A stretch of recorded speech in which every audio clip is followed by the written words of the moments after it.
out. So in November, after a couple of months at the marina, it was time to find a new home. We'd had fun learning how to handle her by sailing around Tampa Bay. The marina was really nice. It was also really expensive. So we said goodbye to St. Petersburg and headed south and west around the peninsula, heading for Gulfport, Florida. It was about a 5-hour motor sail. Didn't we? It's been behind us the whole time, just hiding. Mooring was a bit stressful as we had never done it before. It really didn't help that some of the balls did not have their pennants, but we eventually got tied up safely and soundly. So after a bunch of travail, we did, the first thing was finding a ball that had an actual eye. All right, let's pack it up, I guess. Pack it up. Good day. Good day. Awesome, and we're in a new home. Yep. All right. And she's not in a marina. Not in a marina. No more. Marina queen. No more Marina Queen. That's right.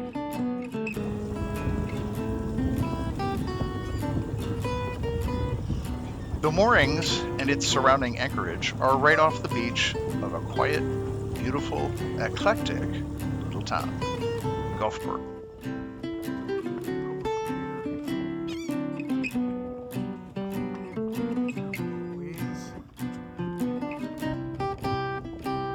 Nice and safe.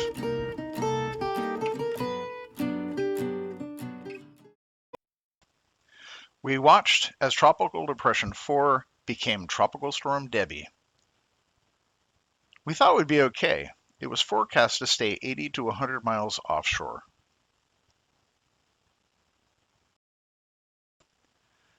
We were wrong.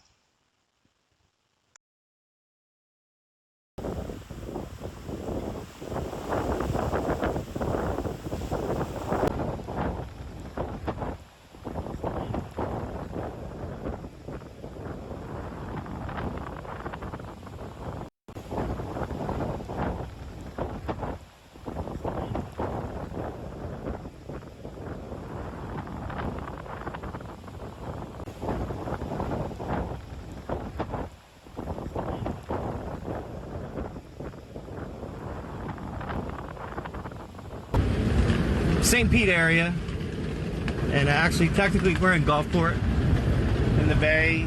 We are in a mooring ball. Like I mentioned in my post the other day, don't sleep on this storm. It came hard up here. It's banging us up pretty darn good. There's mooring balls breaking out here. We got a boat, a big, and these are all big boats, all 40 plus. There's a boat on the fishing pier that broke loose, and man, he's just breaking shrouds. I think his mast is going to come down before the end. There's another big boat, like a 44, that his mooring ball completely snapped, and he is straddling the dinghy dock right now. It was weird how he got sent over there.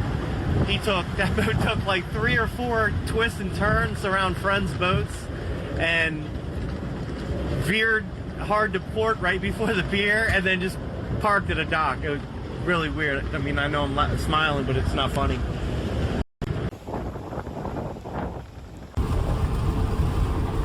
So we're on our way out to the boat. I know it's kind of dark. Sorry about that, but we got a tropical depression coming through, and we were just very concerned because the boat is not where it's supposed to be. Is that better? Yeah.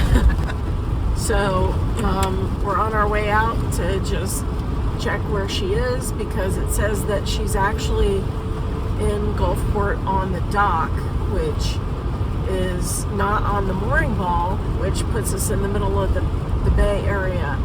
So we're on our way out. We've got a lot of weather, and we're not even going to be able to get out to her on the dinghy. We're just hoping that, she's not on the dock where we think she is. If she is, then we're going to be on her until we can get the storm underway to get her back where she needs to be. We just don't know, and we're going to check it out. So we'll keep you informed about what's going on. We're up a little higher. We're not on the causeway anymore. Is that the same thing? Yep. The waves are breaking over the causeway on the other side.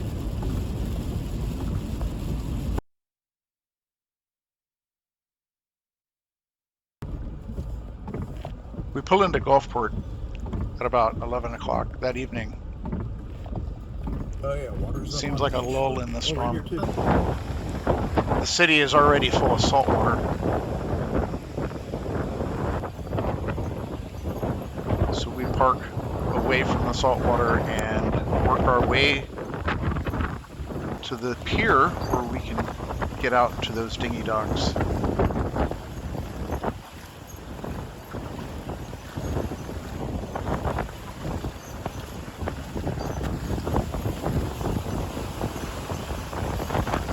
We make our way out the pier next to the casino. You see the waves breaking on the seawall. This is not high tide, but this is what a 4.5 or 5 foot storm surge and 60 mile an hour winds looks like.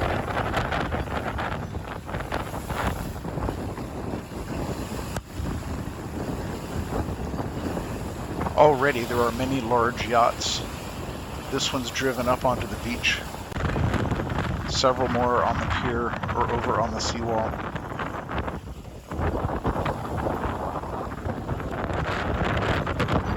We catch our first glimpses of not Workin in the floating dock.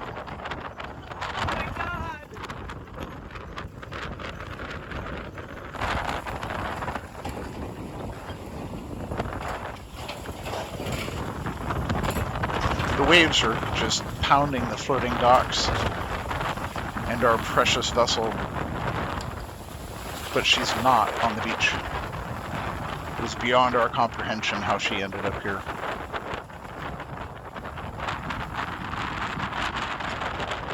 We had considered jumping from the docks onto the vessel, but the violence of the motion was just too dangerous.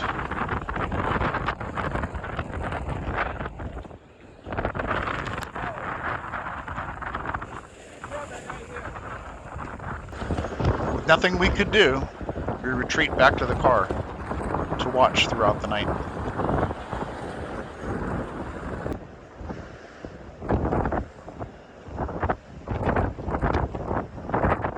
Alright, we're gonna move to go park where we can see her. As she's just banging into the dock. All her wood off of her bowsprit is just laying on the dock in shreds. My fear is that the tide is gonna change and that she's gonna get washed out. Can you see her? No. Yeah. Can you? She's by the flashing light. See the flashing light? Yeah. I don't see her mast though. Yeah, her mast is up there. It's doing this. As we sat and waited, it seems like the storm grew in intensity again, and the waves built higher and higher.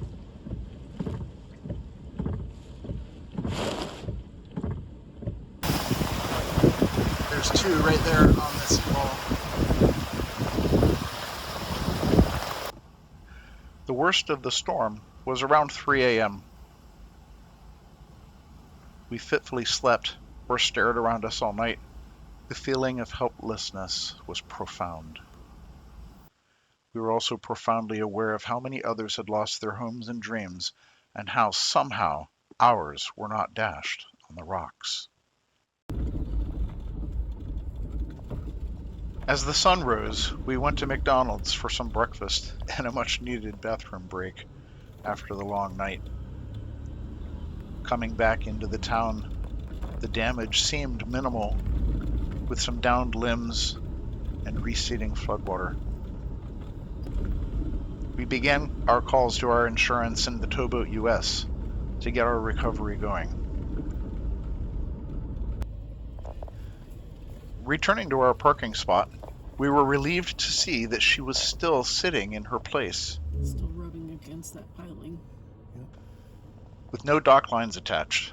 A wind shift would push her out and across Boca Ciega Bay.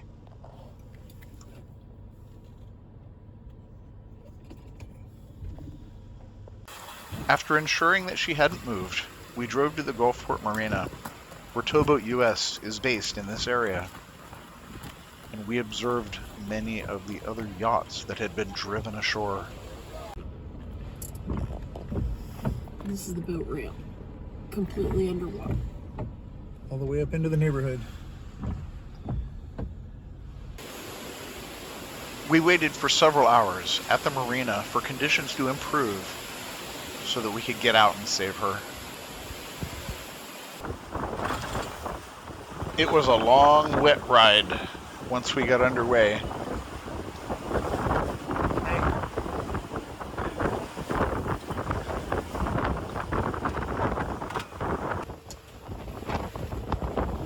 As we get past the Williams Pier, we get our first view of Not Workin stuck in the floating docks.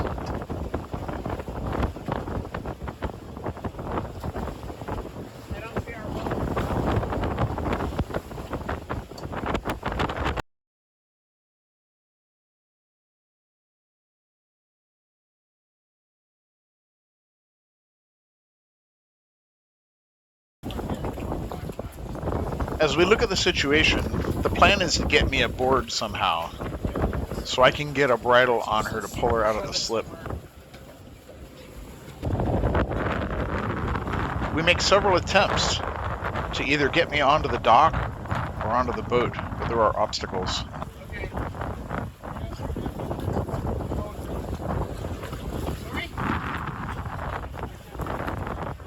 Make your mind up to go. You gotta go. You can't hesitate. That's just blowing me off. Because of the violent motions of the dock and the boat, I decide to get directly onto her stern. Here, come on to the back. I'm handing it on. Don't try this at home, kids. This is the dumbest thing I have done in my life.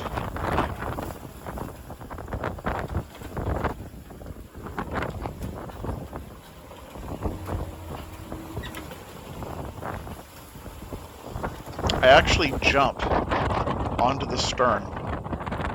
Blocked by the solar panel, I have to climb around to the starboard side, around the outside of the stern rail and under the dinghy davit, to finally haul myself aboard.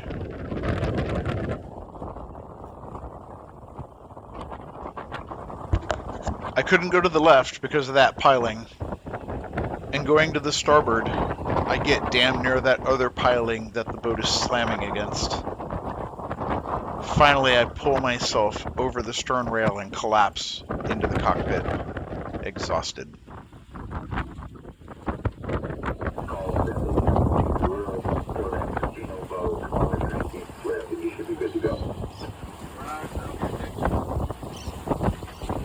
Let's make sure he's okay. He's still laying there, so I don't know if he's okay or if he got hurt. Probably tired, I guess. After about 10 seconds, I clear the cockpit so I can move around. You alright? Okay.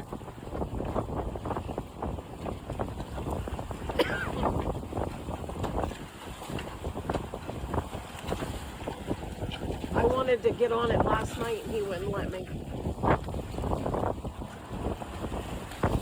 Once aboard, I get a bridle on the bow with the line running back to a stern cleat.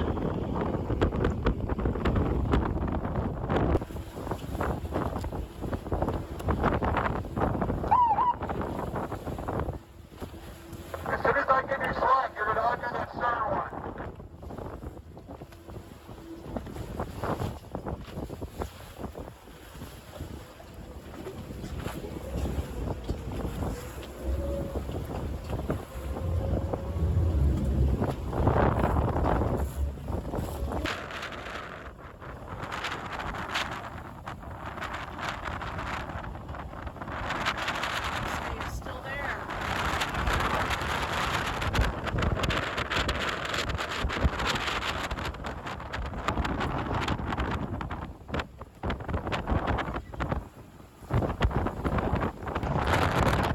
Passing through the mooring field, we see that our mooring ball is gone.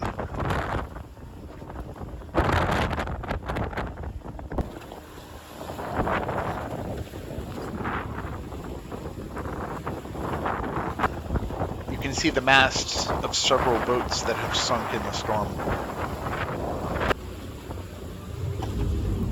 As we approach the channel for the marina, the towboat captain slows and changes to a hip tie for more control. Don't stop turning! Don't turn anything! That's fire.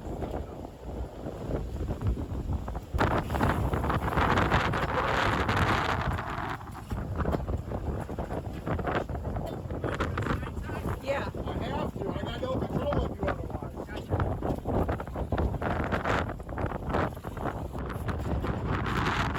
Hip-tied and in full control, the captain gets us back to the transient dock safely.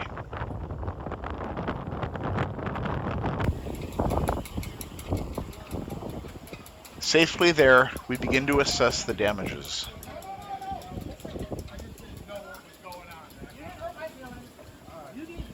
Some people, yeah, I know, but some people take it the wrong way. Oh no, you're the captain. All right, I'm gonna move over. Yes. Yeah, it's tied up already. Yeah, we got.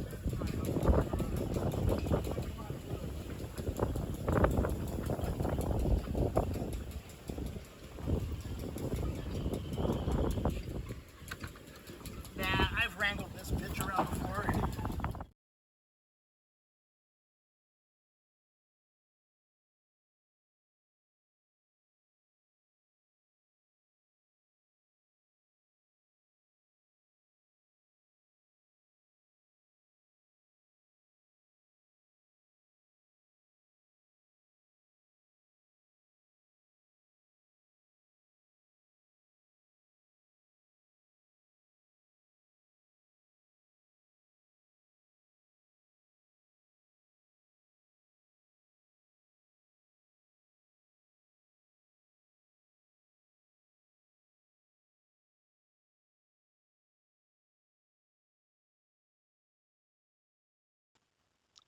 There's a lot of cosmetic damage, but she seems sound, and now she is safe.